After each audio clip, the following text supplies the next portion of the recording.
Nous ouvrons à nouveau la parenthèse pour passer un instant de bonheur avec vous, madame, monsieur. Bonjour, bienvenue en cette fin de semaine. Nous vous embarquons une fois encore dans notre univers. On parlera de bien-être, mode, d'art, de géographie, tout un cocktail de rubriques triées sur le volet pour vous tenir compagnie jusqu'à 8h30 minutes. Et on attaque tout de suite ce marathon avec le premier point chaud. C'est l'horoscope selon Pipi Wabaro, une production de l'URTB et le signe du jour, ballon. Ah, ça va bien, monsieur l'astrologue. Vous, Moi, je suis né dans le mois de juin. juin, Eh, mois de juin. oui. Tu es ballon. Je suis Toi aussi, c'est ballon. Watapolo. ballon. Alors, monsieur le ballon. Oui. Non, tu es riche. Et Merci. tu seras riche. Amen. Tu seras riche de ta vie. Amen. Vraiment, appréciez pour notre riche. Toi, tu es riche. Oui. Les six ballons, Oui. Watapolo, Oui. ballon, c'est des signes qui sont toujours riches dans leur vie, Ah, sans rien faire.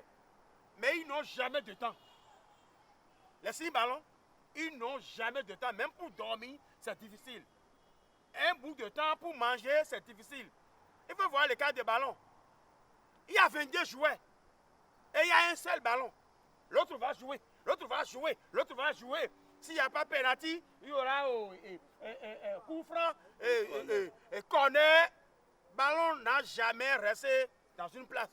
Au moins les jouets, au moins dans le temps de mi-temps, ils se reposent. Mais ballon ne repose jamais. Donc tu n'as pas, la paix dans ta vie.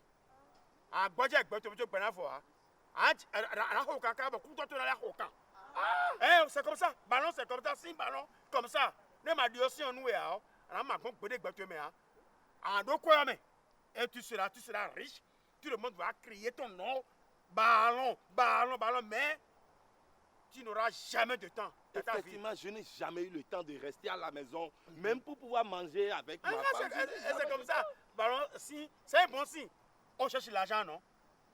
À quoi va venir? Mais donnons mon temps. C'est ton signe. Après, tu as un budget pour répondre. Assis le mot. Et non, mon moi. Fais tout le mot. Oui, oui. Et blaou. Et blaou, il m'a dit aussi on nous a un budget pour te mettre. Si à des fenêtres, à quoi vous nous voyez, allô? D'accord. Alors, vous nous voyez. À moi, et à dire aussi on nous. Sinon, on m'a bon. Tu es d'où? Je suis de Porte-Nouveau. Tu es de Porte-Nouveau. Oui. Tu vois, mais à dire aussi on nous. D'accord. C'est un autre quoi. Mais un autre budget pour te mettre. Mais m'a dit aussi on nous un autre budget. Mais quand on dit on. Et toi, mais Adio, je j'ai dit tout fait bien Adio. D'accord. On va changer ça. D'accord. Assez. Et Et il faut éviter un autre quoi. Pointe. Pointe. Clou. Pourquoi? Un autre quoi. Nous avons déjà fait vidéo. À quoi ben radio en bas bon. Quoi ben pompe de pompe. Dès nos d'autres gens nous met. C'est gazette. Mais il y a un autre. À comprendre tiens. Et ne quoi quoi nous parler. C'est d'accord? Oui, toi, tu es menuisier quand même. Menuisier. Puis d'un cas, on dit. A fait qu'on gagne non fini. C'est un temps. Il va te percer simplement. Asia. A gagné pas rien via épingle. En nos zones épingle. Maman a temps. Fille millionnaire. A go finir la saison. Asia hold on. On va régler ça. Asia. Monsieur Richard. Oui, merci beaucoup. À la prochaine. Merci, au revoir. Le signe ballon, donc décortiqué par notre astrologue visionnaire très particulier, très atypique, c'est bien sûr Pipi Wabaro Simplice Béanzin à l'état civil. Donc, si vous êtes ballon, si vous êtes né dans le mois de juin, donc si vous êtes ballon, vous connaissez déjà désormais tout sur vos interdits. En l'occurrence, vous ne devez pas côtoyer le clou, autrement vous serez percé. Mylène Fanon, bonjour, bienvenue. Bonjour Raymond, bonjour aux amis téléspectateurs. Alors, vous n'êtes pas ballon, hein? Non, pas du tout. Ou peut-être clou? Non, pas clou non Peut-être plus. encore pou. Alors, avec vous, on va parler aujourd'hui de bipolarité, De c'est bien cela. bipolarité, oui. Le temps de vous installer, bien sûr.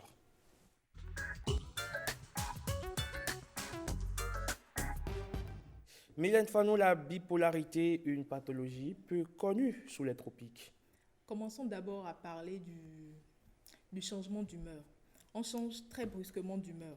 Et l'humeur, c'est quelque chose qui va et vient au gré du vent. On a tous d'ailleurs traité quelqu'un d'instable ou plus encore de changeant. Et on a tous déjà une fois entendu le mot bipolaire sans réellement comprendre ce que cela signifie.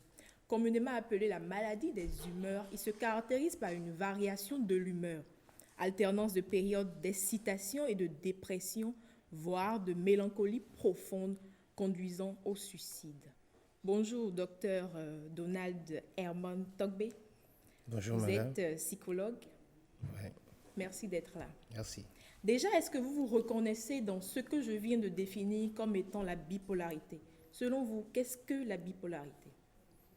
Merci, madame. Je voudrais rectifier rapidement. Je ne suis pas encore docteur. Je suis psychologue, c'est vrai, titulaire d'un master, mais pas encore docteur. Alors, en tant que psychologue, pour me prononcer sur les troubles de bipolarité ou encore les troubles bipolaires, autrefois, on les appelait la psychose maniaco-dépressive. C'était le thème qui était adapté à cette maladie. Plus récemment, maintenant, on parle de bipolarité. Alors, qu'est-ce que c'est que la bipolarité? C'est une maladie mentale, alors, qui est caractérisée essentiellement par, comme on l'a dit, les troubles de l'humeur. On va classer la bipolarité dans la famille des troubles de l'humeur. La bipolarité, dans sa particularité, a un caractère chronique. Cela veut dire que ce n'est pas une maladie que, voilà, du jour au lendemain, on peut s'en débarrasser. On essaye de travailler, on essaye de traiter ça sur le long terme. Est-ce possible de déterminer les causes de cette maladie? Oui, on peut déterminer les causes. Avant de parler des causes, je voudrais vous notifier que l'OMS est arrivé à classifier la bipolarité parmi le top 10 des maladies les plus handicapantes au monde. Cela veut dire que c'est un mal qu'il faut prendre très au sérieux. Quelles sont les causes de la bipolarité? On va les aborder sous deux angles.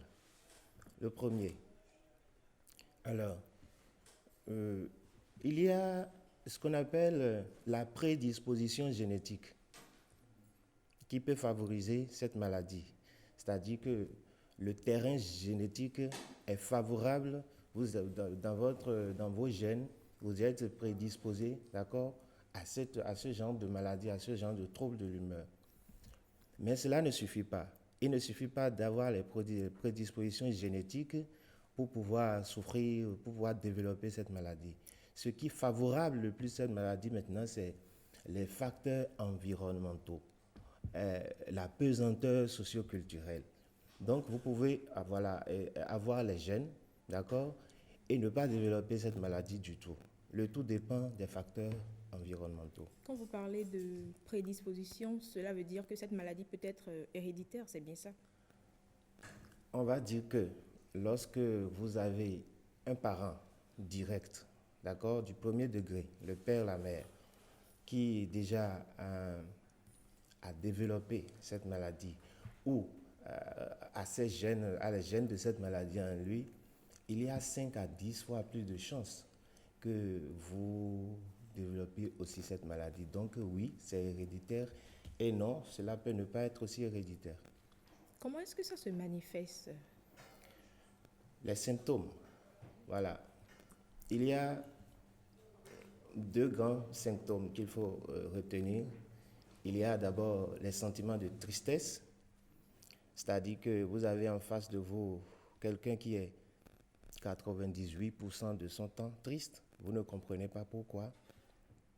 Il y a ensuite, à part ce volet-là, il y a, l'autre partie qui est... Il est parfois triste, il est parfois joyeux. Non. À part le sentiment de tristesse, il y a l'épisode dépressif, c'est-à-dire la phase où vous remarquez que cette personne-là a perdu le goût à la vie. Il n'a plus le moral, comme on le dit. Il n'est plus intéressé ni par rien, ni par personne. Et voilà, il y a ces deux facteurs-là. les sentiments de tristesse et puis ce que je viens d'énumérer. Mais à part cela, il y a d'autres facteurs qu'il faut évoquer. Il y a par exemple les troubles du sommeil, l'insomnie, il y a les troubles de l'appétit, d'accord? L'individu n'arrive pas plus à bien manger. Et ces deux troubles-là favorisent la fatigue. Et donc, vous avez en face de vous quelqu'un qui n'a peut-être pas beaucoup mené d'activité physique, mais qui est très fatigué parce qu'il n'a pas pu bien dormir, parce qu'il ne mange pas bien, donc n'a pas la forme physique qu'il faut. Donc, quand j'ai un trouble de sommeil, quand je ne mange pas bien, c'est que je suis automatiquement bipolaire. Attention, les deux premiers volets que j'ai évoqués, les sentiments de tristesse surtout, quand vous remarquez cela, il faut pouvoir faire le constat sur 2 semaines au moins. C'est-à-dire que consécutivement sur 15 jours, il faut pouvoir faire le même constat chez l'individu. Ensuite, il faut pouvoir énumérer ces différents points, comme j'ai dit, qui s'ajoutent pour qu'on puisse se référer à un spécialiste pour parler de bipolarité. Très souvent, quand on est face à quelqu'un qui change très souvent, très vite d'humeur, on le traite automatiquement de bipolaire. Est-ce abusé ou c'est le thème approprié? Non, c'est abusé. Quelqu'un qui change d'humeur, on peut changer d'humeur un homme incalculable de fois par jour.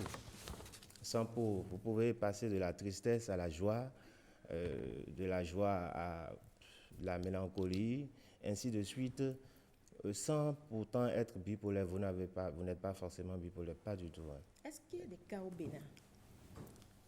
Les cas de maladie mentale, il y en a partout. Il y en a partout. Et il faut dire que certaines sociétés favorisent plus ces maladies-là que d'autres. Mais il y en a partout. Voilà. Ça se guérit ou on vit avec on passe tout le long de sa vie avec? C'est là que je ne peux pas... ce n'est pas un mal qui se guérit. On essaye juste de canaliser. Il y a un traitement qu'on fait à vie, qu'on va dire, et qui vous permet, c'est vrai, de bien vous porter, d'avoir une vie normale, mais ce n'est pas un mal dont on peut se débarrasser facilement. Est-ce possible d'arriver à contrôler ses humeurs quand on est d'humeur tout le temps changeant? La première chose, c'est que quand vous arrivez au diagnostic, à savoir que voilà, vous avez la tendance à telle ou telle maladie, vous saurez comment il faut vous comporter.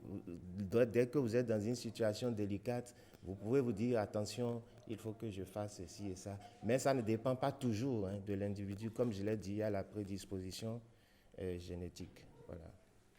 Alors, monsieur le psychologue, monsieur Herman, nous partageons heureusement le même prénom.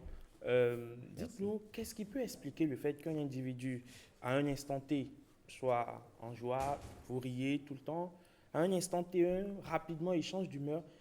Qu'est-ce qui fait ça? Quelle est la substance qui provoque, ou du moins, quel est le mécanisme qui fait que l'individu, en un laps de temps, change rapidement d'humeur et, à la limite, vous le méconnaissez? Il y a ce qu'on appelle le caractère de chaque individu. Et à partir du caractère, on va parler des traits de personnalité.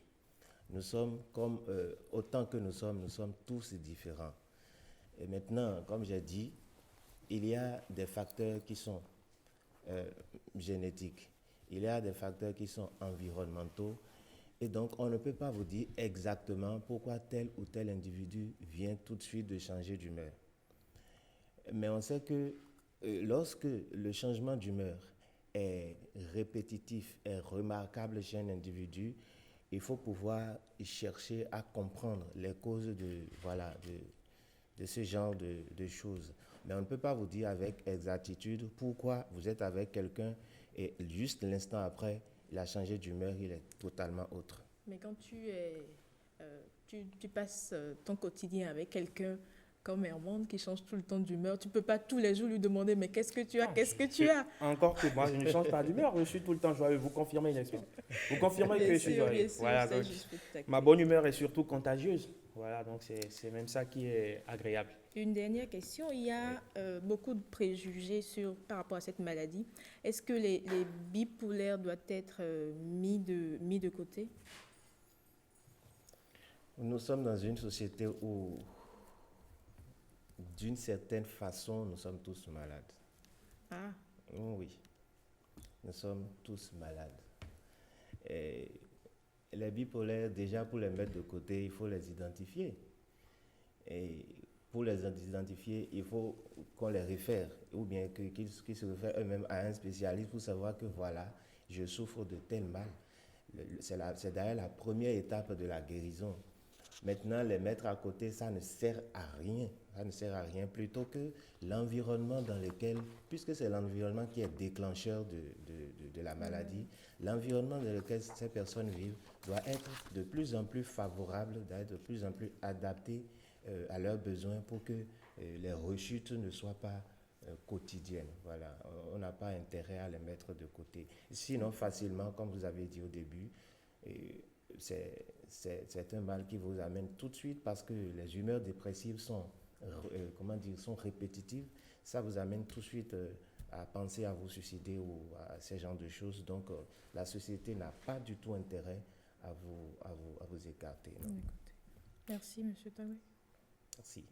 Merci également à vous aussi, Mylène. Je crois qu'on a fait le tour d'horizon de la question en ce qui concerne la bipolarité. Vous savez désormais tout sur cette pathologie. On va parler de choses beaucoup plus gaies, pas de maladie, mais plutôt de richesse culturelle dans une cité. Quand on parle des Hula, vous les connaissez, Mylène? Oui, légèrement. Ils sont situés dans quelle région du Bénin? Idée. Attends, on a des cours de géographie à vous donner et celui qui s'en charge sur ce plateau, c'est Bruno Soili et c'est Repère 229.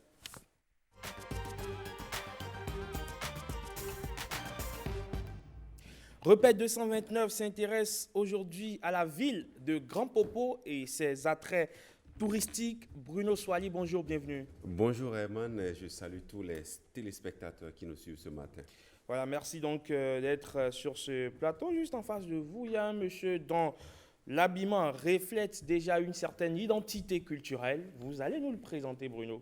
Effectivement, Repère 229 s'installe dans la parenthèse de ce vendredi matin avec pour destination Grand Popo. Vous voulez visiter une ville riche en couleurs, riche en culture et chargée d'histoire. Vous voulez visiter une ville aux multiples attraits touristiques. Rendez-vous simplement à Grand Popo car un peuple chaleureux et accueillant vous y attend. Vous voulez également prendre du bon temps à la plage. La destination la plus indiquée, c'est bien entendu Grand Popo où réside, comme je le disais, un peuple accueillant. On vous donnera la serviette pour votre randonnée. Et ce matin, pour nous parler de cette, de cette belle ville, de cette belle cité du Bénin, nous sommes en compagnie de Hunkonu Germain. Bonjour. Bonjour, monsieur le journaliste. Je rappelle que vous êtes ingénieur en recherche et production pétrolière. Vous êtes également ingénieur en raffinage de pétrole, génie chimique et pétrochimie. Vous êtes également, et surtout, c'est ce qui nous intéresse ce matin, le premier vice-président du bureau exécutif de Novitia. Novitia qu'on ne présente plus, c'est un des événements majeurs culturellement parlant au Bénin ici. Merci. Et chaque année, cette rencontre qui réunit les enfants, les fils et filles de Grand Popo. Vous avez certainement un fils sur ce plateau également, Herman Amega. Merci beaucoup. Merci donc de trahir le secret, Bruno Soili, alors qu'on a convenu de ne pas en parler. Alors, monsieur Germain Hunkonu, on va parler de Grand Popo avec nous. Dites-nous, Grand Popo, c'est quoi Grand Popo? Merci, monsieur le journaliste. Je salue tous les téléspectateurs de cette émission.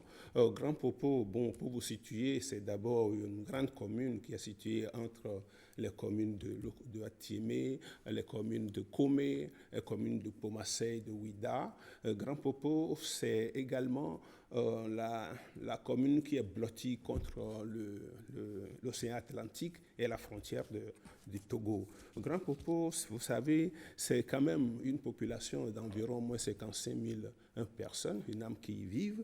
Et Grand Popo comprend dans la commune les arrondissements de Sazoué, Yangalamé, Adjaka, Gbehoué, Avlor, Grand Popo central et également Agui.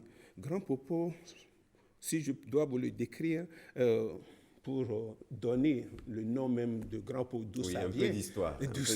Oui. Non, il y a d'abord plusieurs versions qui expliquent le nom Grand Popo. Certains estiment que non, c'est d'abord les premiers guides qui ont vu les colons descendre et qui disaient Popo, d'où le nom est devenu Popo pour le grand Popo et pas pour le petit Popo d'Anéchou. Certains ont estimé que non, c'est beaucoup plus, comment on appelle, la langue portugaise qui nous a attribué, où on dit grande Popo et grande peregrine, où cela, le Popo dans leur sobriquet signifiait simplement les gens grands. Et pour les uns, les grands qui sont de Grand Popo qui sont habillés et les petits qui sont d'Anéchou. Grand Popo, tel que vous le voyez, a une histoire. On va revenir sur cette histoire, mais avant, Emmanuel Amega, on va aller découvrir à travers un élément Grand Popo et on va revenir parler de ces événements culturels et surtout, bien entendu, des places et des attraits touristiques qu'on y trouve.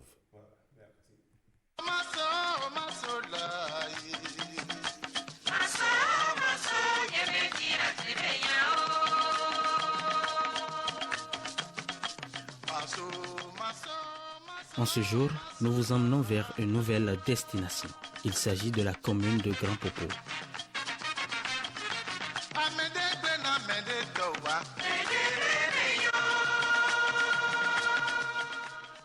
Grand Popo est une ville côtière du sud-ouest du Bénin, située dans la baie du Bénin, à proximité de la frontière togolaise. Cette commune fait partie du département du Mono. Les plages de sable, la proximité de l'embouchure du fleuve Mono, le patrimoine architectural, colonial ou les cérémonies du culte vaudou en font l'une des destinations touristiques majeures du pays.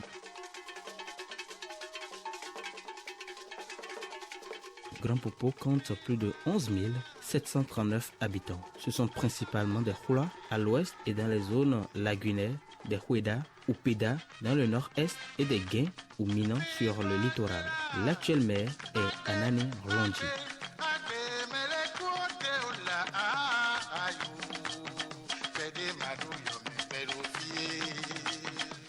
Les relations commerciales de la région de Grand Popo avec l'Europe étaient déjà bien établies au XVIIe siècle, ceci avant l'entrée en lice de Porto Novo. Grâce à sa configuration de presqu'île prise entre la mer et l'un des bras du fleuve Mono, elle était considérée comme une rade assez sûre pour l'économie de traite. Les constructions, généralement des maisons à un étage, en briques cuites avec un plancher en bois, étaient regroupées dans le quartier Gbekon, à côté du marché central, face à la plage. L'érosion côtière, un phénomène apparu à la fin des années 50 et très marqué à Grand Popo, a eu raison de cette architecture dans le département du Mono. La religion dominante est le vaudou. C'est le cas de Grand Popo, où sa présence est très perceptible, particulièrement dans certains villages, tels que Évé. Des cérémonies ont lieu régulièrement, notamment à l'occasion de la fête nationale du vaudou, le 10 janvier.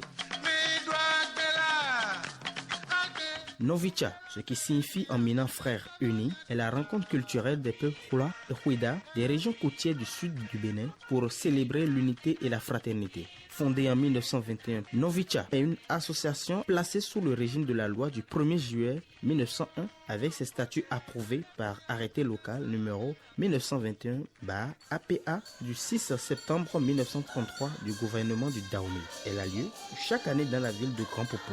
Le jour de la fête de Pentecôte est célébré pour la première fois en 1923.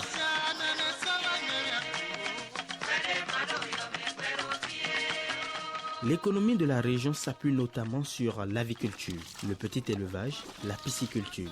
les cultures maraîchères, les maïs, les palmiers à huile, la banane plantain, la canne à sucre, les crevettes ou les noix de coco qui peuvent contribuer à son développement économique. Mais ces produits sont encore faibles alors que le tourisme constitue le secteur véritable porteur de la commune.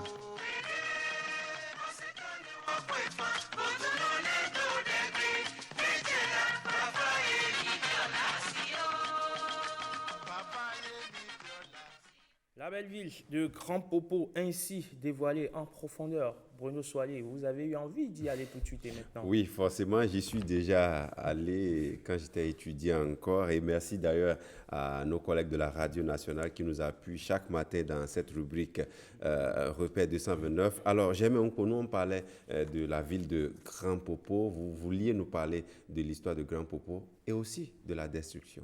C'est exact. Grand Popo a été une ville très prospère, la première grande ville, le centre commercial où étaient installés les grands magasins de colons. Mais c'est à partir de 1960 que les premiers signes dévastateurs de la mer sont apparus. Mais en 1947, la furie elle-même de la mer a ravagé tout. La mission a disparu, les écoles ont disparu, les centres commerciaux, et c'est ce qui a fait que la ville a été reconstruite au tourisme. Ce que vous appelez aujourd'hui Grand Popo n'est pas le Grand Popo. Le Grand Popo ancien, c'est à Poutagbo, c'est à Gbetiko, c'est tous ces villages qui ont disparu avec la furie. Donc, du coup, le commerce s'est déplacé à Cotonou avec la construction du wharf, la construction du port. Voilà pour ce qui est de la destruction de Grand Popo, qui est due à la montée des eaux du fleuve Mono et également à la furie de la mer. Et pourtant, Grand Popo a pu se reconstruire aujourd'hui, est l'une des destinations privilégiées ici au Bénin. Parlez-nous des sites touristiques. Qu'est-ce que Grand Popo offre à je mets ça entre guillemets, un étranger qui s'y rend?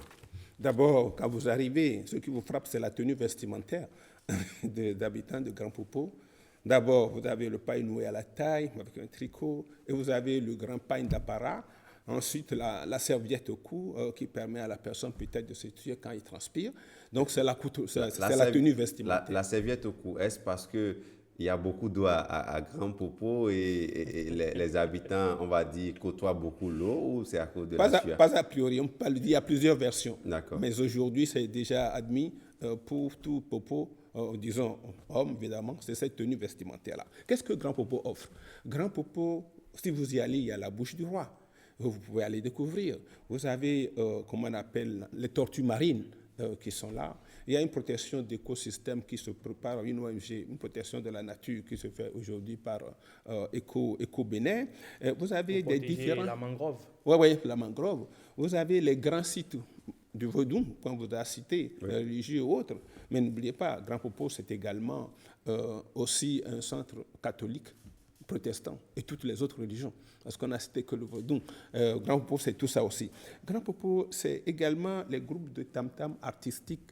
Et c'est la fête du 10 janvier. Et si vous y arrivez, toutes les régions indigènes, ils sont là.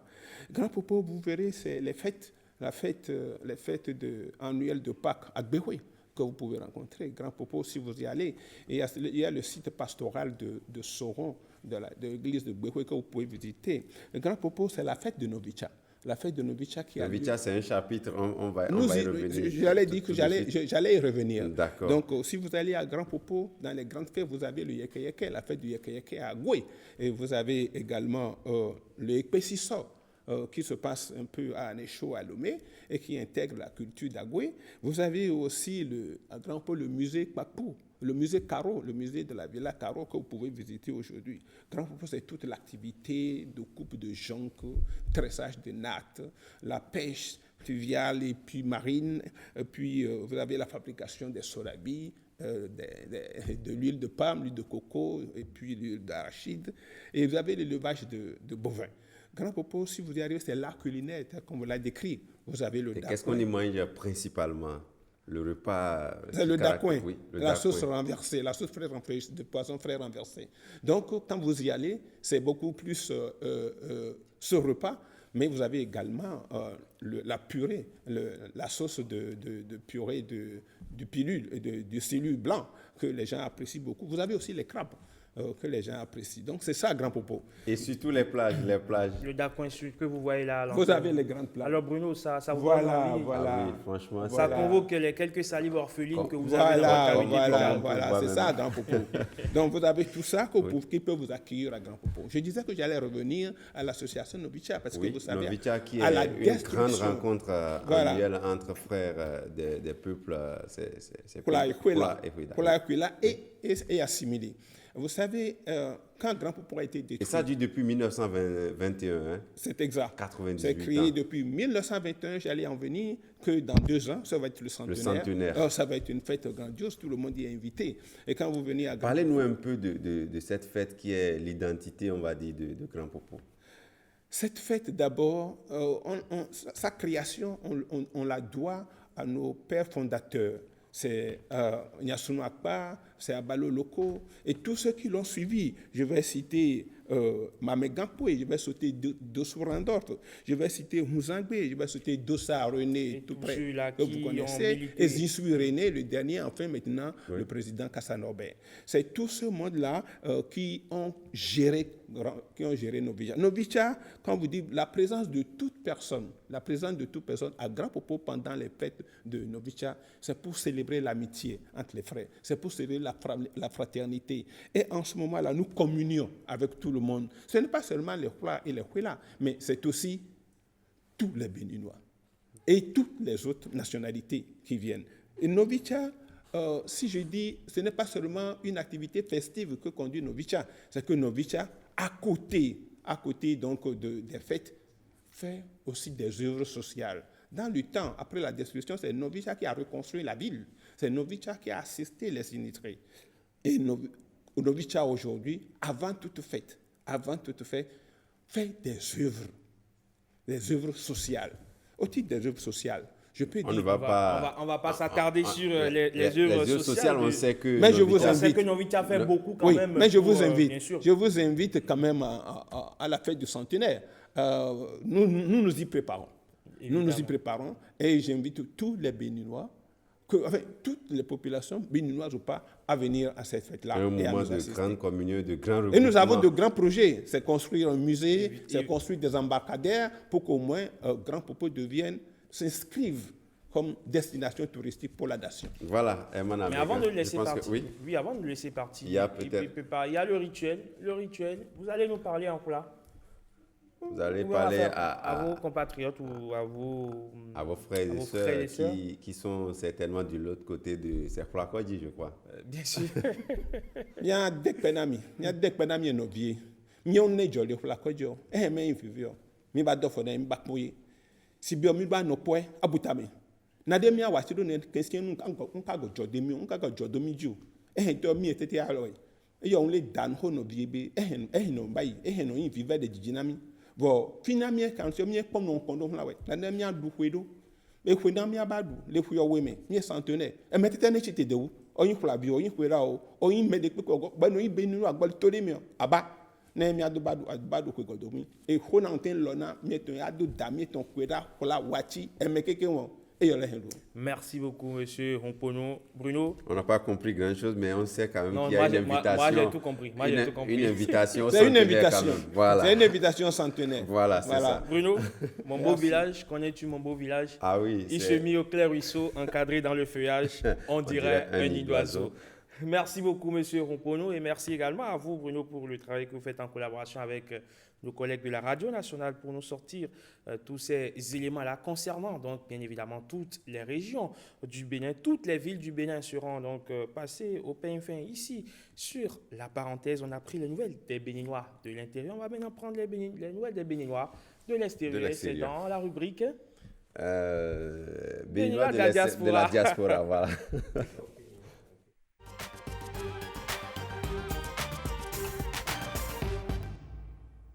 Béninois de la diaspora, c'est avec Ariane Da Silva. Ariane, bonjour, bienvenue sur la parenthèse. Bonjour Herman, bonjour aux amis téléspectateurs. Béninois de la diaspora nous emmène aujourd'hui en Italie. Nous allons découvrir Boris Dimadja. Il vit en Europe depuis une dizaine d'années. Bonjour, bienvenue chez moi, je vous en prie.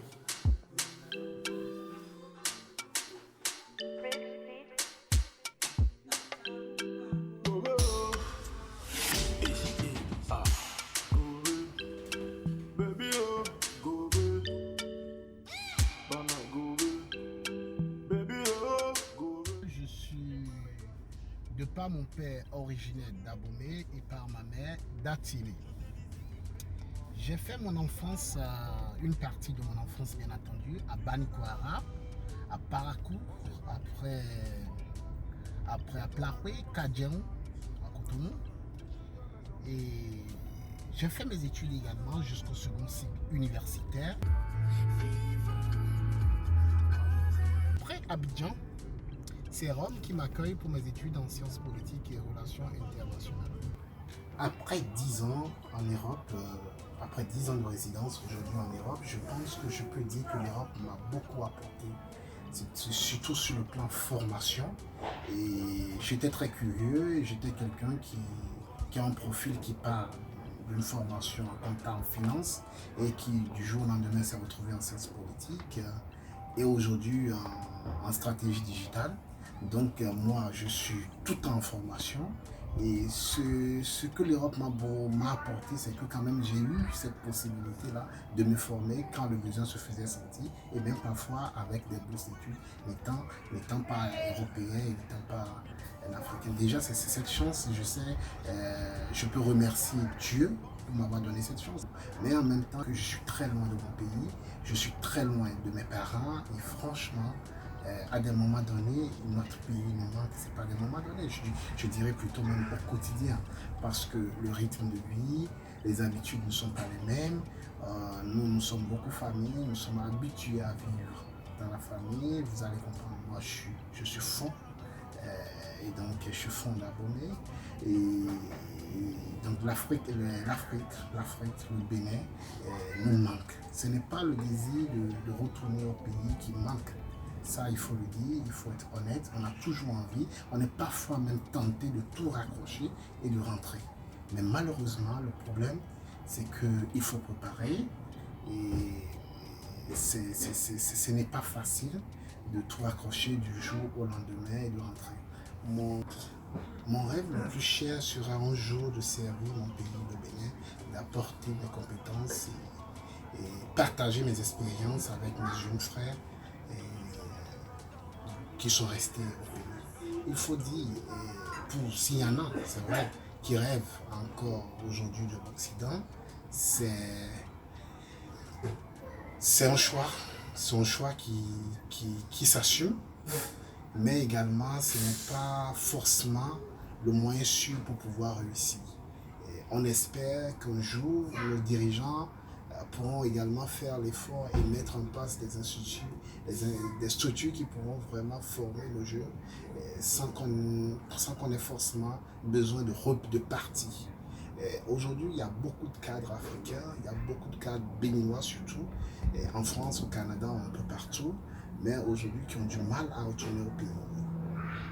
Un temps, on a été formés, la plupart sont venus pour se former et repartir après au pays. Mais malheureusement, quand on commence, on voit les salaires qu'on gagne ici et qu'on voit ce qu'on nous propose au pays, parfois on a du mal à faire ce sacrifice, parce que c'est un sacrifice. On sait pas qui est qui. Ce qu'on a commencé d'amusement comme ça là, je dois me sortir. Et ça tombe bien chéri. Mais tu l'as mis. Et d'abord. Ciao, arrivederci. Perds pas ton temps, baby. Avec moi, tu finiras par sombrer. Un fond italisé, on va dire, c'est ça, hein? Il a parlé le fond en italien. C'est bien cela. Donc, notre cher compatriote Boris Dimadia de l'autre côté de l'Italie. Et ça vit bien apparemment. Bruno, il a vu prendre du maïs grillé. Oui. Il n'a pas oublié les habitudes du terroir. Voilà, important, il est en Europe, mais il n'a pas oublié d'où il vient. Et ce qui est intéressant dans ce qu'il dit, c'est qu'il pense rentrer après un séjour et tout ce qu'il peut apprendre là-bas. Il pense rentrer au Bénin, chez lui, pour servir son pays et apporter tout ce qu'il a appris. Je pense qu'on a parlé de patriotisme là-bas et il a dit ce n'est pas facile quand vous allez ailleurs avec parfois de meilleures conditions de vie, de meilleures conditions de travail, parfois de meilleurs salaires, de sacrifier tout cela et penser à votre pays et mettre votre pays d'abord. Donc, je pense qu'il a ce sens-là à travers ses propos de ne pas voir le moi, mais de prioriser la nation. C'est tant mieux parce que rentrer au pays, le servir avec tout ce qu'on a appris ailleurs, je crois que c'est assez génial. Ce n'est pas souvent facile à prendre pour décision. On sait nos frères, nos soeurs, quand ils se retrouvent de l'autre côté, comment ça se passe. On a tendance carrément à mettre une croix sur son pays en termes de relations, en termes de rentrer, rester au pays. Mais s'il y a encore des gens qui pensent à le faire, à revenir, à servir leur pays, je crois que c'est vraiment original. C'est vraiment original, n'est-ce pas, Ariane Da Silva, surtout que, voilà, il va mettre l'expertise qu'il aura reçue de l'autre côté de l'Atlantique, il va mettre ça au service de son pays. Au développement de son pays. Merci donc à vous, Ariane Da Silva, de nous l'avoir pêché, bien évidemment. C'est moi qui vous remercie. Alors, et je ne vous ai pas dit, vous êtes très beau ce matin, vous êtes merci. très élégant. Et vous êtes très élégante aussi, Merci. Ariane Da Silva. Et maintenant, à présent, on va recevoir sur ce plateau une autre charmante dame très élégante qui s'échauffait depuis dans les vestiaires. C'est bien sûr Rebecca Kendiaoundé. C'est dans la rubrique Mode Beauté Bien-être.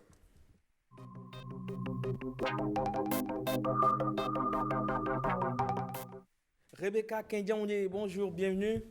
Bonjour Herman, merci de me laisser d'abord m'installer. Ah oui, bien évidemment, tellement vous êtes jolie, tellement vous êtes mignonne, tellement vous êtes agréable dans votre tenue que je n'ai pas pu m'empêcher de vous laisser vous asseoir. Merci, c'est gentil. Alors aujourd'hui, nous parlons de la valorisation de l'indigo. Tout à fait. Un marché à conquérir, n'est-ce pas? Tout à fait, Herman. Amis téléspectateurs et téléspectatrices de la parenthèse, bonjour et bienvenue dans votre rubrique. Aujourd'hui, on parle essentiellement de la mode, l'indigo est souvent qualifié de 7e couleur de l'arc-en-ciel depuis Isaac Newton. En 1880, A.Bayer synthétisa l'indigotine, principe colorant des plantes à l'indigo. L'indigo synthétique fut commercialisé après 1900 et amélioré dans les années 1920. Le pigment est cher et réservé à certaines applications comme la peinture automobile. L'indigo est issu de l'indigotier, une plante. Comment une feuille de couleur verte en arrive à donner une matière première de couleur bleue, Herman, magie ou pas magie? Aujourd'hui, on vous dit tout, enfin presque tout. Ce sera avec Madame Nadia Adanlé. Elle est styliste, créatrice de mode et spécialiste de la confection des tenues à base de l'indigo. Madame, bonjour. Bonjour. Merci d'être avec nous ce matin. Merci de me recevoir. Comment vous allez déjà? Très bien. D'accord. Avant d'être une tenue qu'on porte, c'est quoi l'indigo? Mais comme vous l'avez dit tout à l'heure, l'indigo, c'est d'abord une couleur qui est issue d'un pigment qu'on appelle l'indigotine. Et ce pigment-là est contenu dans une plante qu'on appelle l'indigotier. Donc, l'indigotier est de la famille de ce qu'on appelle techniquement les graminées. Il existe toute une gamme d'espèces d'indigotiers.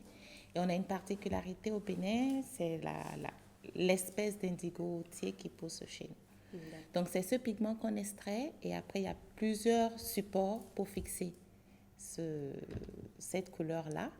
Et l'un des usages de ce pigment serait la teinture de textile. D'accord. Alors, une feuille d'apparence verte, comment peut-elle donner une matière première de couleur bleue? Magie ou bien c'est pas de la magie? C'est de la magie, mais c'est de la magie qui s'explique. Donc, le pigment est contenu dans la feuille et cette feuille, une fois qu'elle est broyée, permet de libérer ce pigment-là. Mais ce pigment libéré de cette sorte-là n'est pas soluble dans l'eau. Donc, on passe par un procédé de réduction, de fermentation, ce qui permet de rendre ce pigment-là libre et capable de se fixer sur un textile, par exemple. Mais quand on plonge un tissu partant d'une base blanche dans de l'indigo, c'est qu'on ressort les premiers instants n'a pas une couleur bleue, ça a une couleur jaunâtre.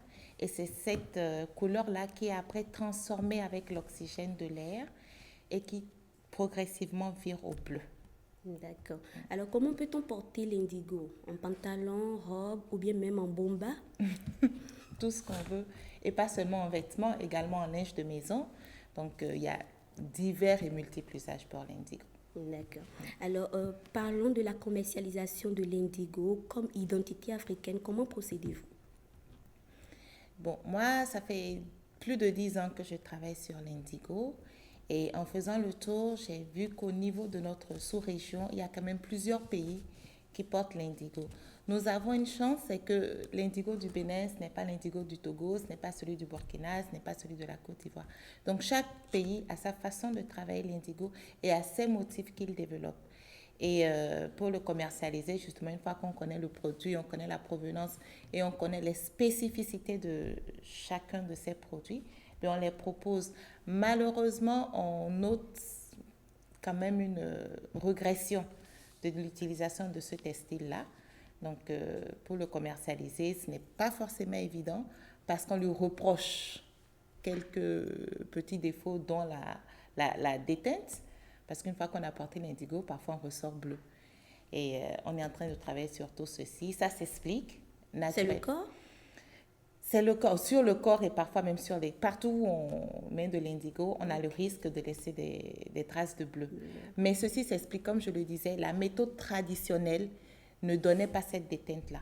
C'est parce qu'il y a eu plusieurs phénomènes, dont la désertification, l'accès difficile à la plante, ce qui fait que les indigotières ont commencé à utiliser une poudre synthétique. Et cette poudre synthétique n'a pas la même capacité d'attache que la substance naturelle. Donc, quand ça déteint, ça voudrait dire qu'il y a la poudre synthétique sur le textile. Ok, parlons de commercialisation et toujours de la production. Est-ce que vous êtes capable aujourd'hui de fournir, oui, à 10 pays, par exemple, en matière d'indigo, comme on voit avec les autres tissus, je n'appelle pas les noms. Les autres tissus, on peut fournir un pays, par exemple, avec des milliers de balles, par exemple. Est-ce que vous avez la possibilité aujourd'hui de fournir assez de pays? On en fournit déjà quelques-uns. Maintenant, parler en termes de métrage, en termes de milliers de balles, je n'aurai pas cette prétention-là. Techniquement, c'est possible. On n'a pas de limite. Mais c'est à cause de la taille du marché qu'on est obligé de produire... Oui, parlez. C'est à cause de la taille du marché qu'on est parfois obligé de limiter le volume qu'on peut produire. Oui, Eman, tu voulais poser une question? Oui, j'avais une petite question à poser à notre invitée Nadia Adonlé. Dites-nous, est-ce qu'aujourd'hui, le marché de l'indigo, on peut dire qu'il est encore vierge et que c'est un marché à conquérir? C'est un marché à conquérir, c'est un marché vierge. Et c'est même un label qu'on doit pousser très loin, surtout qu'on est à une ère où le consommé naturel, le consommé local est en train de revenir en force. Donc, c'est vraiment un label qu'on doit pouvoir développer et pousser. D'accord. Oui, Rebecca. Et vous n'êtes pas seule, Madame Adonlé. Aujourd'hui, parlons des stylistes qui utilisent cette matière première. On peut, par exemple, parler du Sénégalais Aboubakar Fofana, qui lui aussi est un passionné des colorants végétaux et particulièrement par l'indigo. On se demande alors, qu'est-ce que l'indigo a de si spécial? L'indigo est tout simplement fascinant. L'indigo est tout simplement fascinant et surprenant. C'est vrai, Aboubakar Fofana, c'est l'un de nos aînés en la matière. C'est vrai qu'il a beaucoup travaillé sur ce textile-là au Mali, au Sénégal et aussi au Japon. Tout ne s'explique pas, mais quand on commence à travailler l'indigo, c'est, comme je dis, c'est fascinant, c'est prenant. Et puis c'est la découverte parce qu'avant d'avoir terminé, on ne sait pas à l'avance ce qu'on va obtenir. Donc, c'est à chaque fois des moments de découverte, de révélation, de surprise, et puis voilà, d'apprentissage. Voilà. D'accord. Eman, notre styliste, est également l'initiatrice de la Grande Nuit de l'Indigo. Elle habille plusieurs célébrités, surtout des artistes musiciens. Parlons justement des artistes qu'elle habille. On a préparé pour vous ceci, regardez.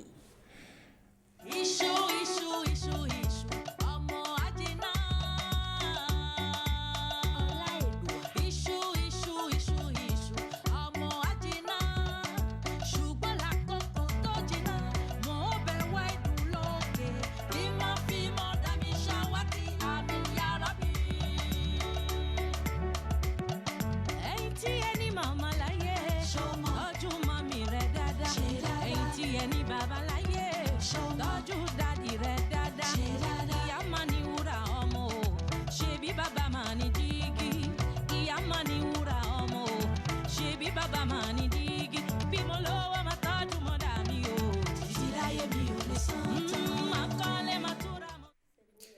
C'est très beau, c'est très beau. On a reconnu là le trio Teriba. Teriba, oui, exactement. C'est elle qui habille le trio Teriba. Alors, qu'est-ce que ça fait hein, d'habiller des célébrités? Qu'est-ce que ça fait? Ben, quand on a commencé, elles n'étaient pas des célébrités. On a commencé depuis 2008. Bon, elles étaient connues, mais pas aussi connues qu'aujourd'hui. Donc, on est en train de grandir ensemble et c'est aussi là le plaisir de l'aventure, ne pas forcément viser haut, partir du même niveau et puis grandir ensemble. Alors, moi, j'aimerais vous demander, Madame Nadia Dalé, quand on regarde les différents, on va dire, designs que nous avons avec cette issue-là. Surtout notre top modèle qui est sur le plateau. Est-ce que c'est top modèle d'aujourd'hui? Est-ce que c'est vous-même qui le faites, ces designs-là? On en a vu avec le groupe d'artistes qui vient de passer à l'antenne. Ou bien il y a des artistes qui interviennent également pour vous offrir, enfin, pour vous proposer des designs? Donc, sur les motifs, jusque-là, les motifs qui sont qu'on a vus sont des motifs qui existent, hein, qui ont des noms, qui ont une technique particulière pour les faire. Les motifs que nous avons créés ne sont pas ceux que vous avez vus. D'accord? Mais évidemment, pour certaines choses, parfois, on a besoin du coup de main d'un artiste. Mais en général, sur l'indigo, c'est du fil, du raffia, du tissu, et puis on avance sur des techniques de pliage. C'est pas, bon, pour moi, c'est simple. Peut-être que pour vous, ça va paraître un peu plus compliqué. C'est rien de bien sorcier, quoi. C'est votre domaine. Madame Nadia Danlé, vous êtes styliste, créatrice de mode et spécialiste de la confection des tenues à base de l'indigo. Mais avant tout ceci, il faut dire qu'elle est à la base ingénieure en agroalimentaire, option qualité, spécialiste en accompagnement des entreprises ISO, à la certification ISO. Donc, vous êtes qualiticienne. Oui. C'est bien cela, le terme technique. Voilà, merci donc à vous, Madame Nadia Danlé. Vous restez avec nous pour le talk. Vous allez rester avec nous pour le talk. Le talk dans lequel on a parlé tout à l'heure de comment valoriser les crus béninois. On a parlé de l'indigo. On va parler également de les crus béninois parce que vous le savez, bien évidemment, le Ghana a son quinté, c'est bien cela, hein, le quinté, mais le Bénin a son écru à valoriser, bien évidemment. Mais c'est juste le temps de retrouver Nicanor Kovi avec notre dessinateur. L'aventure a commencé hier avec l'ébauche d'un portrait, l'ébauche qui a fini par déboucher sur un portrait craché de Mylène Fanou. Entre-temps, l'artiste est rentré chez lui à peaufiner son art. Il est de retour sur ce plateau. Il est avec Nicanor Kovi. C'est la rubrique art.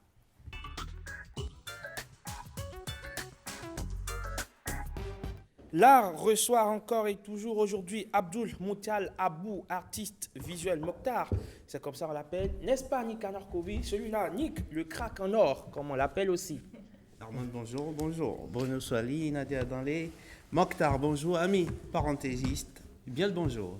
Alors, Nadia, c'est de l'indigo aussi? Oui. Absolument, et j'atteste. C'est un indigo, c'est une tenue vestige de la dernière nuit de l'indigo en date, n'est-ce pas Nadia? Bien sûr, nous voilà. étions ensemble. Voilà, donc c'est un affidé de l'indigo. Voilà, donc les disciples de l'indigo. Ce matin, Mokhtar nous revient. Hier, c'est vrai qu'on a parlé on a énormément parlé de portraits, mais aujourd'hui, on en parle encore avec un artiste qui a fait ses preuves. Et comment on pourrait voir déjà, Mokhtar, le portrait de notre parenthésiste Mylène Fanou. Voilà. Alors, vous le montrez au public. Voilà comment il a peaufiné. Vous connaissez Mylène Fanou. Son art. Voilà, l'homme a peaufiné son art. Il va lui offrir tout à l'heure avec le bisou, mais hors caméra cette fois-ci. Et plus, si affinité, cela, on y reviendra plus tard. On vous rendra compte de ce qui s'est passé dans les coulisses. Aujourd'hui, on parle beaucoup plus de la technique utilisée pour le portrait, avec notamment la technique développée par Mokhtar. On va le voir sur ces images, la technique généralement admise pour le portrait. Si tout est calé, on a rappelé les 6 étapes clés hier. D'abord, le tracé des repères principaux. Ensuite, céder des espaces vides ou négatifs pour définir et dessiner une silhouette. Voilà, on y est. Identifier les particularités physiques du modèle. Ensuite, commencer par dessiner le regard et les yeux. Retourner régulièrement son dessin en cours de réalisation. Contraster par couches successives, enfonçant progressivement. On le verra, on laisse dérouler l'image pour voir toutes ces étapes accomplies. sur ce tuto réalisé par nos amis. On va aborder ces différentes étapes avec Mokhtar. Mokhtar, est-ce que vous respectez toutes ces étapes quand vous dessinez? Bien évidemment. Et je ne respecte pas, et c'est très... Très pour trait, mais très pour vous trait, avez mais votre technique à vous. Oui, j'ai ma technique à moi, mais j'utilise le quadrillage surtout pour faire le réalisme, parce que le réalisme, c'est de faire trait pour trait le visage d'une personne ou bien d'un objet. Donc, quand je veux faire du réalisme, et ma particularité, je peux le notifier, c'est le réalisme, faire trait pour trait un portrait. Donc, j'utilise le quadrillage. Donc, Mokhtar, on comprend bien, dans l'hyperréalisme, c'est comme le dit Alberti, le théoricien italien du Quattrocento, rendre les absents présents. C'est bien ce qu'il fait. Mais alors, ce qui m'amène à vous demander, est-ce qu'on suit une école pour développer cette technique particulière-là?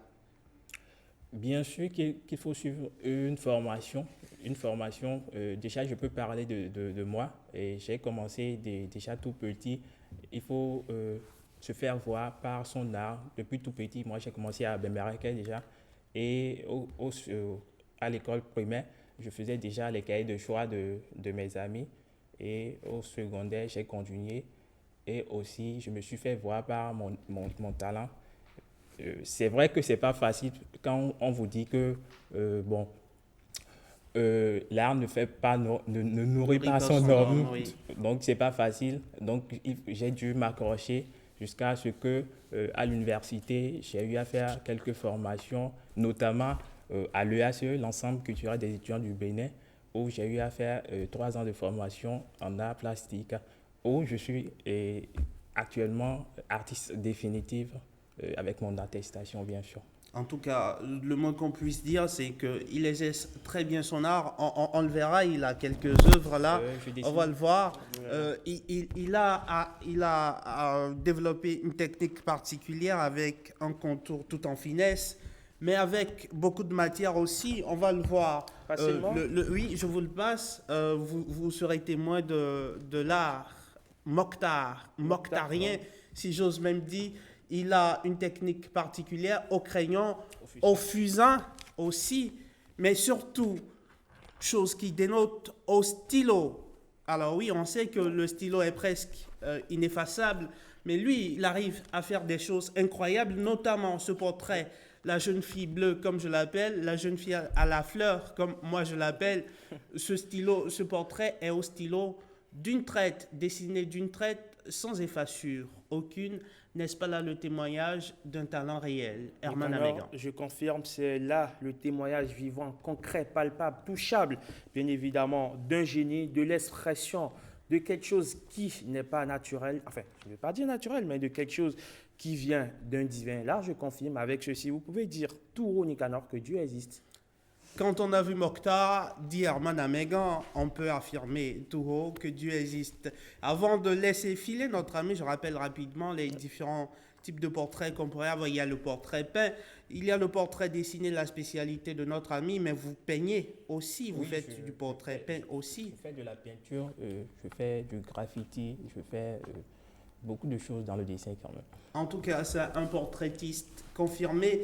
Il y a le portrait gravé aussi, le portrait sculpté, la silhouette, généralement en feuille noire, à l'encre de Chine, à l'ombre chinoise. Le portrait photographique, il y en a de maniérés tellement qu'il faut explorer cette piste-là pour en connaître tous les contours. Le troisième art ainsi dévoilé, en tout cas l'une des branches donc, de ce troisième art-là qui est ainsi dévoilé avec notre cher ami Mokhtar dans la dextérité avec le stylo où le crayon contraste un tout petit peu avec la timidité devant la caméra. Il est plus à l'aise derrière ses pinceaux et stylos pour nous sortir des portraits dont lui seul a le secret. Et oui, et voilà. On va vous retrouver donc très prochainement, Nicanor, bien évidemment, pour nous découvrir un autre talent, n'est-ce pas? Absolument. On ne fait que ça, rechercher les talents et venir les présenter au monde, à la face du monde. Et les exhiber urbi. et torbi, comme l'aurait dit l'autre. Donc, merci beaucoup à toi, Nick, le crack en or, comme on t'appelle, de façon poétique. Merci à la parenthèse. Et la parenthèse qui se referme pour toi, bien évidemment, je l'annonçais tout à l'heure, dans le talk, on va évoquer les crus béninois. Comment, bien évidemment, valoriser les crus béninois? C'est dans le talk que nous en parlons.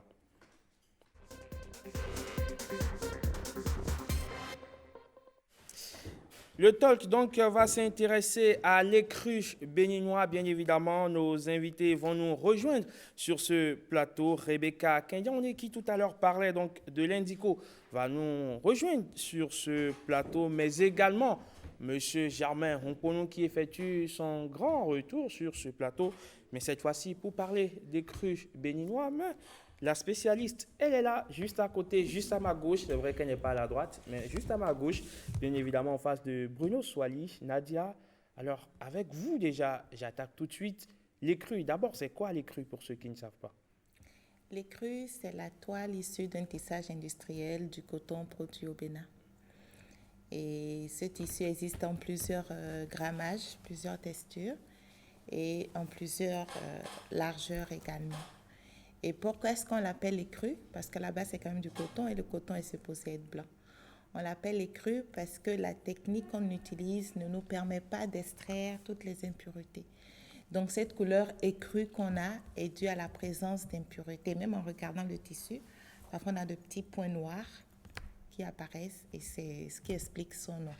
Mais ce tissu qu'on appelle écru, quand on veut le travailler au niveau de la teinture, il arrive qu'on le lave d'une certaine façon, et l'eau qu'on obtient à la couleur du thé, ce qui prouve que la couleur est vraiment due à la présence d'impuretés. Ce n'est pas une teinture qui lui donne cette couleur-là.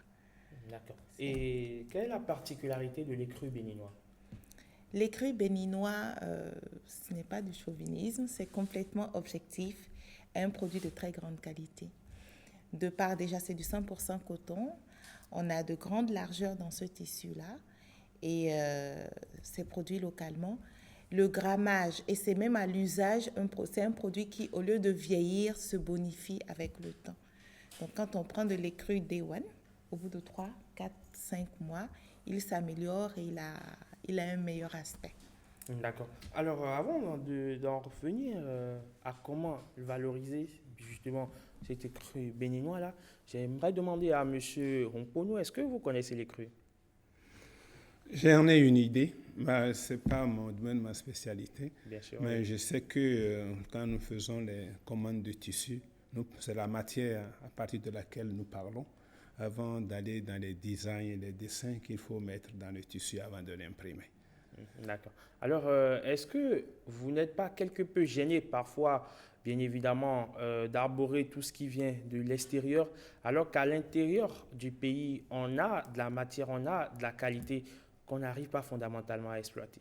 Je vous donne raison sur ce sujet, à la différence que quand vous avez besoin de grandes quantités de tissus, le marché béninois n'a pas la capacité de vous fournir.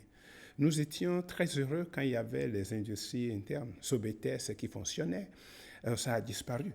Mais aujourd'hui, il y a peut-être Citerx de Paracou, toutes les serviettes. Koteb. Toutes les serviettes que Novicha vient, c'est la production intérieure. Nous voudrions bien utiliser la production intérieure, mais pourvu qu'elle puisse nous satisfaire en quantité telle que nous le désirons. D'accord. Ce qui n'est pas le cas pour l'instant. Alors, c'est donc un défi à relever. On va parler tout à l'heure des défis à relever donc, en ce qui concerne le Made in Benin sur le plan vestimentaire. Mais avant, Rebecca Kendiané, dites-nous, aujourd'hui, pour une jeune dame, est-ce que c'est facile, on va dire, une jeune dame comme vous, est-ce que vous pouvez porter l'écru? C'est pas facile. C'est pas facile parce que quand par exemple vous voyez dans des boutiques des tenues, l'extérieur, des jolies robes et tout ça, c'est pas que avec l'écru on ne peut pas confectionner de jolies robes, mais c'est que ça vous attire et vous avez envie de porter ça, vous avez envie de dépenser et d'en acheter. Moi je pense que c'est pas impossible, on peut le faire. Il suffit juste que chacun se disent non, aujourd'hui moi je porte du béninois, je porte du made in Bénin, donc du coup je laisse un peu, pourquoi pas, on peut déjà même les vendredis, c'est vrai que les vendredis ça se fait, mais on peut déjà continuer par le faire, ceux qui ne le font pas encore, continuer par le faire et donc porter du traditionnel pour aller au boulot. Et les premiers acteurs, je pense que c'est déjà nous les journalistes et aussi les stylistes et pourquoi pas les personnalités du pays. Je vois Bruno qui vous suivait avec une attention toute particulière. Je crois, Herman, à ce niveau-là, qu'on a un problème de conception. Conception pourquoi? Lorsque vous allez à une fête, à une réjouissance, vous voyez des gens habillés différemment.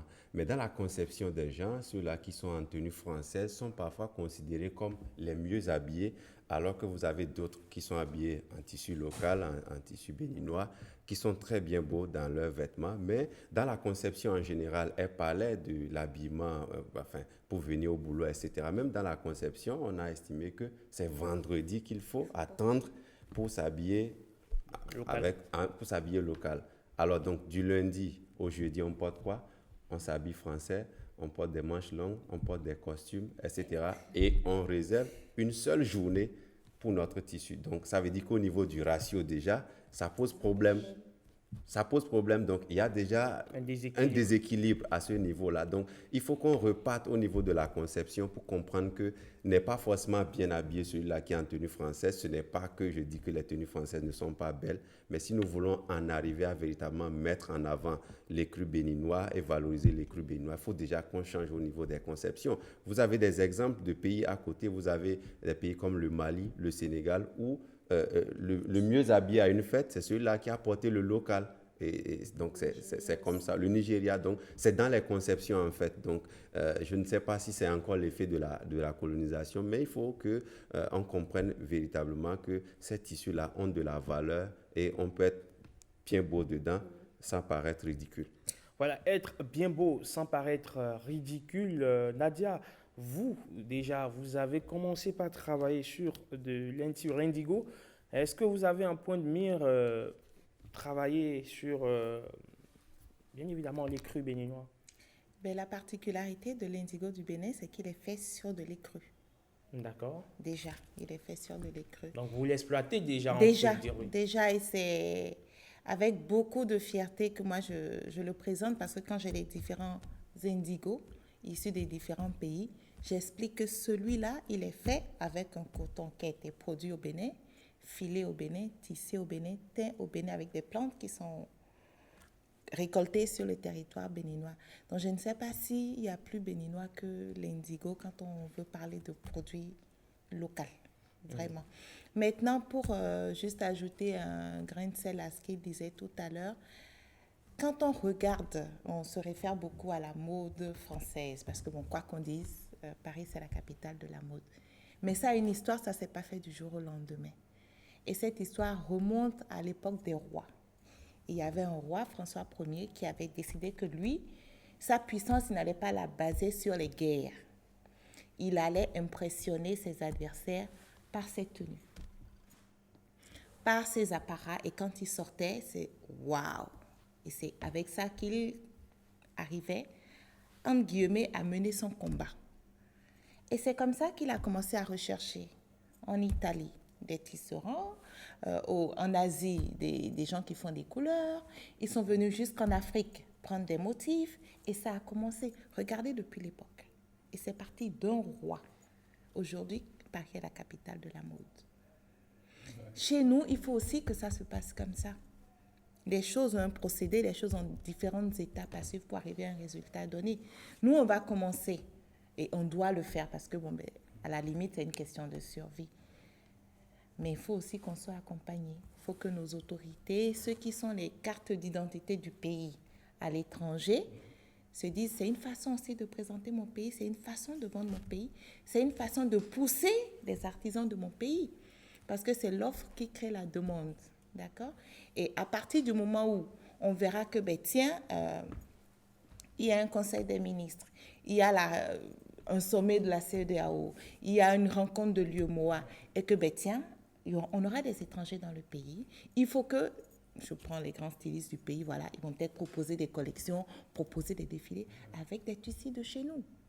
Et il n'y a que comme ça que de point en point, de part en part, on va grandir. C'est très, très important. Et déjà, quand vous créez, je vais revenir à vous tout à l'heure, M. Ngono, déjà quand vous créez des collections avec les crus, donc est-ce que vous arrivez à commercialiser ces produits-là? Est-ce que ça s'écoule facilement sur le marché? Ça s'écoule, je ne vais pas dire facilement, mais ça reste quand même une niche de marché. Ce n'est pas un produit de grande consommation. Et comment ça se fait que ça ne soit pas un produit de grande consommation? Comment on fait pour intéresser les crus aux Béninois, eux-mêmes d'abord avant d'aller à la conquête du marché international? Déjà, les crus, je pense traditionnellement, on l'appelle alati. Et c'est dans cette matière-là qu'on emballait la farine de blé. D'accord? Donc, en détournant déjà l'usage vers des usages pas très valorisants, on a downgradé le produit.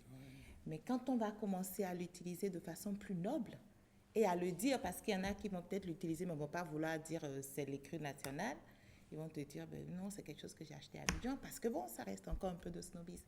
Mais quand on va commencer à marteler, c'est notre écru, c'est nous qui l'avons fait, je pense que ça va pousser, mais déjà d'arriver dans des aéroports et de voir des nappes, tout ça, et c'est moi qui reconnais l'écru. Je dis ça vient du Bénin, la vendeuse me dit, ah oui, c'est vrai. Mais quand c'est présenté, ce n'est pas écrit. Donc, il n'y a pas quelqu'un d'autre pour faire la promotion de l'écru, c'est nous-mêmes. Et justement, vous faites bien d'en parler sur ce plateau. Et j'espère que très prochainement, vous serez tous habillés en écru. On espère aussi. On espère aussi. N'est-ce pas, Bruno Soigny? On va toucher vous, on va prendre conseil et vous allez nous orienter dans les choix. Oui. Alors, monsieur, j'avais une question. Quelle est la capacité de production? Si tous les Béninois se mettent à l'écru, vous pouvez les satisfaire? De l'écru béninois? Oui. Si tous les Béninois décident de s'habiller en écru, vous pouvez les satisfaire? Ok. Je ne suis pas productrice d'écru, je suis transformatrice d'écru. Mais il m'est déjà arrivé, c'était en 2009, de contacter des usines qui produisaient de l'écru et de leur dire, moi j'utilise beaucoup vos produits, mais j'ai l'impression que les produits ne sont pas connus au niveau national. Vous savez ce qu'on m'a répondu? Ça ne nous intéresse pas de vendre au niveau national. Nous avons des clients et ils m'ont donné des noms. Donc, ce n'est pas que la quantité n'existe pas, c'est la destination qu'il faut changer. Parce qu'ils ont peut-être des contrats, ils ont des engagements et ils courent pour honorer ces engagements-là à l'étranger. Et quand je dis l'étranger, ce n'est pas loin, hein. Parfois c'est le Ghana à côté. Voilà. Alors, monsieur Ngono, peut-être que pour le prochain Onvita, on va imprimer le logo sur de l'écru. C'est bien possible? Oui, c'est déjà un premier pas. C'est déjà limitatif en quantité, c'est ça ma préoccupation. C'est ma préoccupation. Parce que si je dis je veux 500 balles de tissu, je ne suis pas sûr qu'ils puissent me produire même sur 900 balles. Vous pourrez. C'est ça, là, c'est ça la donnée. Vous pourrez l'avoir si je pense s'ils intègrent votre commande suffisamment tôt. Mais je voudrais aussi dire qu'en fait, en matière de tissus, de tenues, c'est la loi du marché. Vous devez tout faire pour plaire. Il faut valoriser. Ça passe également par les campagnes, sur les chaînes et autres, pour que les gens trouvent, il faut accrocher.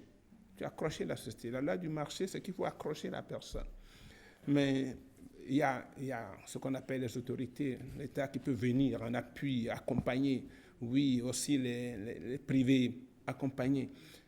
Mais c'est à vous le premier pas. Il faut accrocher, il faut convaincre pour que les gens, il faut qu'ils y aillent. Vous êtes déjà convaincu là déjà? Je suis preneur, mais pas en quantité, je ne suis pas sûr. Parce que ça ne se négocie pas. Faites déjà les porte-voix donc, de cette propagande-là. Ça fera du bien, certainement. Le premier pas à elle, mais je dirais le second pas à nos autres citoyens béninois aussi. C'est à nous de porter haut nos couleurs chaque fois que nous sommes à l'étranger, chaque fois que nous sommes, je dirais, dans des congrès à l'extérieur, nous sommes dans des conférences à l'extérieur. Oui. C'est déjà ça, parce qu'elle a souligné un point important. Vous pouvez voir des gens qui ont porté du Made in Bénin, mais lorsqu'on demande, on n'a pas forcément envie de dire que c'est fait au Bénin, on a envie de dire que ça vient tout droit de, je ne sais pas, Abidjan ou de Dakar. Donc, il y a aussi ce manque de fierté-là, ce complexe-là qui se pose. Même quand vous prenez au plan sportif, Herman, lorsque vous prenez certaines compétitions sportives où il doit avoir, je dirais, le défilé des pays participants aux Jeux africains ou par exemple une compétition du genre, il y a des pays où les sportifs ne défilent pas en tenue sportive, ils défilent en tenue locale. Et je pense que c'est des moments où il faut valoriser. Ça peut frapper à l'œil quelqu'un qui peut se rapprocher. Vous prenez des pays comme le Mali, c'est des pays qui défilent souvent en tenue traditionnelle, bien que ce soit un événement sportif. Et ils n'en ont pas fait aussi assez souvent. Voilà. Donc, des gens ça peut frapper à l'œil et des gens peuvent venir, mais tiens, ce tissu, ça me plaît bien. C'est fait où? C'est fait à Bamako, c'est fait à Dakar, c'est fait à Cotonou. Donc, je pense qu'il faut que si ceux-là qui sont sur le marché, enfin ceux-là qui sont des producteurs doivent faire le pas au niveau de la propagande, la publicité, la valorisation, mais nous aussi, qu'est-ce que nous faisons au niveau de l'achat, au niveau de la demande, qu'est-ce que nous faisons? Parce que moi, je pense que la demande, vous avez estimé que au niveau de la production, est-ce qu'on peut satisfaire si la demande est de trop? Moi, je pense que si la demande devient trop, donc la production va aussi se multiplier. Donc, je pense que ça va de soi. C'est l'un qui va provoquer l'autre. Parfait. Alors, on est en train de s'acheminer tout droit vers la fin de ce plateau. Madame Nadia Adanlé, vous avez déjà commencé par le dire. On fait comment donc, pour valoriser donc, ce tissu-là? Vous avez commencé par en parler. Et déjà, quels sont les premiers pas qu'il faut poser tout de suite? Parce qu'on a l'impression que la plupart du temps, on pose le diagnostic est connu, mais on n'agit jamais en fait. On fait comment désormais pour que déjà à court, moyen et long terme, ce marché-là puisse être conquis peut-être soit par un Béninois ou soit par quelqu'un d'autre. Mais l'idéal serait que ça soit un Béninois. Bon, moi, je n'ai pas une solution clé en main. C'est pas un coup de baguette magique. C'est un travail de longue haleine et en tout cas partout où moi je peux à mon échelle parler de l'écru, parler de l'indigo béninois, je le fais. Et comme elle le disait tout à l'heure, on a un événement qui s'appelle la Grande Nuit de l'indigo où on en fout plein la vue à tout le monde sur l'indigo du Bénin. Et il y a une expression chez nous qui dit Kanflan, Tcherlizi ne bozekon, ne lo messi oji we no godo. Et si la sauce de ma mère n'est pas bonne, ce n'est pas moi l'enfant qui va me mettre dehors pour dire la sauce de ma mère n'est pas bonne. Eh bien non, c'est notre truc, c'est à nous de l'aimer, c'est à nous de le promouvoir et c'est à nous de le rendre beau. Parfait. Alors Rebecca Kenyandé, on prend l'engagement la main sur le cœur de porter Portons Nate une bénie. La main sur le cœur.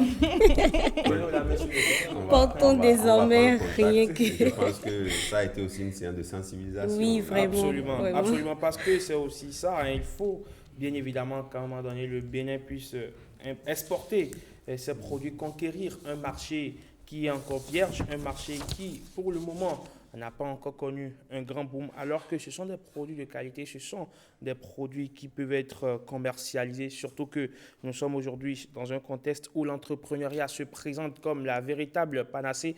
On en a parlé la dernière fois, l'entrepreneuriat comme une solution au chômage. Donc, il y a des startups qui naissent aujourd'hui pour développer des applications, pour développer ci et ça, c'est bien beau, mais il faut également investir le secteur vestimentaire qui, pour le moment, n'est pas encore très développé, surtout dans le domaine du Made in Bénin. Merci à vous, chers panélistes, d'avoir opiné sur la question. On est fiers de vous, donc je crois que vos propos sont assez instructifs sur la question. Vous allez rester avec nous pour finir cette émission, mais c'est avec vous, Rebecca Kenyandé, qu'on va évoquer Vie du Star. Avec qui aujourd'hui? Madou. Madou, on installe.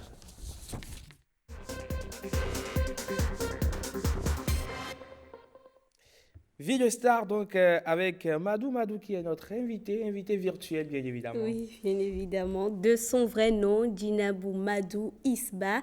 Madou est une artiste, compositrice, interprète, musicienne. Elle est aussi danseuse. Elle a plusieurs titres à son actif. Aujourd'hui, elle nous parle de son quotidien à travers cet élément tourné par l'artiste elle-même.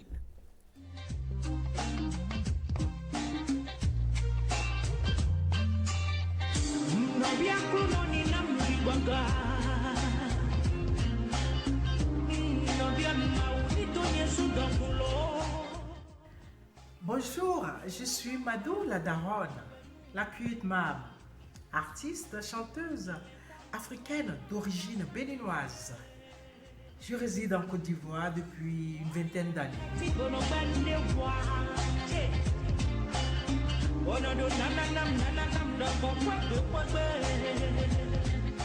Et là, je m'en vais vous raconter ma journée spéciale d'aujourd'hui. Et lorsque je me suis réveillée, j'ai ouvert mes yeux, j'ai dit merci Seigneur de m'avoir permis de voir jour.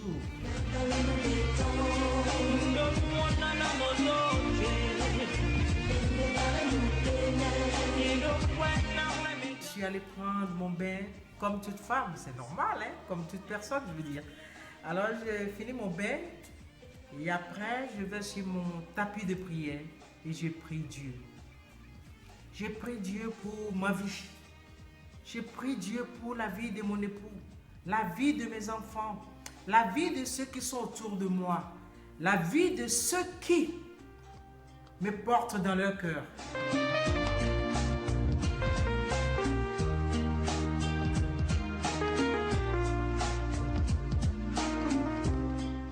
Aujourd'hui, je vais au studio.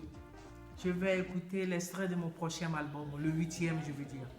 Là, je vais au studio écouter le mix afin d'apporter des critiques pour l'améliorer.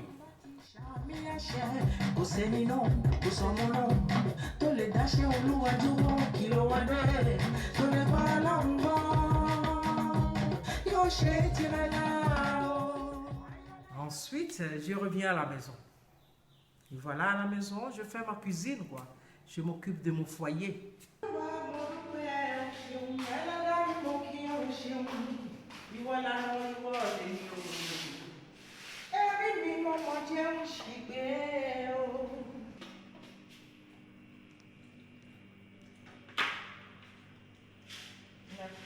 Je pense que on va le mettre pour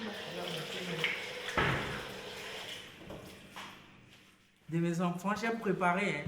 Ah, j'aime faire la pâte, sinon d'avoir des souris. Ah. Mais aujourd'hui, je ne fais pas la pâte, je vais faire juste un truc léger, comme j'ai passé toute la journée dehors. Je vais faire du poisson braisé, tout simplement, et avec du attiéké. Et c'est ce que je vais faire ce soir. Bon appétit!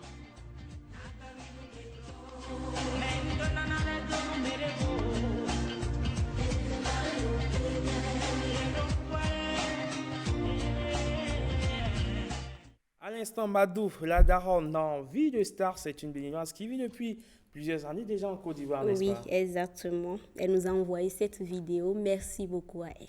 Donc, merci Madou. Merci. Nadia, vous connaissez Madou? Oui, je connais très bien Madou. Et ce qui m'avait marqué, et ce pourquoi je l'ai retenue, c'est la chanson d'Otou qu'elle avait écrite juste après la conférence nationale. Le texte est très beau, le message est vraiment apaisant et la mélodie est très belle également. D'accord. Alors, Rebecca, Vie de Star, c'est tous les vendredis, c'est bien cela? Oui, tous les vendredis. On garde le suspense pour le vendredi prochain. On garde le suspense pour le vendredi prochain. Bruno Madou, elle a bercé un peu votre enfance? Oui, je pense que c'est une des artistes béninoises qui ont porté haut la musique lorsque vous vous référez à tout ce qu'elle a pu chanter, surtout les moments, on va dire, sensibles ou importants de l'histoire du pays où elle est entrée en jeu au plan artistique. Je crois que c'est important. Un artiste, c'est aussi ça. Un artiste ne chante pas que le vécu quotidien, mais un artiste aussi peut s'attacher à l'histoire de son pays et à des moments importants que son pays traverse pour pouvoir passer un message, parce qu'on sait tous que la conférence a été un grand moment, un grand tournant de l'histoire politique de notre pays. Donc, c'était bien que des artistes comme Madou aient pu s'inspirer de cette conférence-là pour passer un message de paix, un message d'union nationale, un message de, je dirais, réconciliation à tout le peuple béninois. Je crois que ces moments-là ont marqué la vie de chaque Béninois. Un artiste donc témoin de l'histoire qui a su transcrire, traduire cette histoire-là en mélodie et en rythme. Monsieur Onkolo, vous la connaissez? J'admire, je la connais, je la connais musicalement. Il faut choisir les mots. Sur les ondes. Mais j'admire son air musical. C'est vrai que ça m'a amené à peut-être essayer de comprendre les mots nago dans lesquels elle chante, mais je n'y suis pas parvenu. Mais c'est sa musique, je la dis. Merci donc à vous, monsieur Okpono. Monsieur Okpono, vous allez rester jouer avec nous parce que le rituel sur la parenthèse, c'est que nous finissons par une interrogation écrite. Dans tout ce qu'on a eu à dire là, vous sortez les feuilles, on vous donne les feuilles et vous répondez. D'accord. Ah non, je plaisante. C'est le quiz, on est là, le quiz.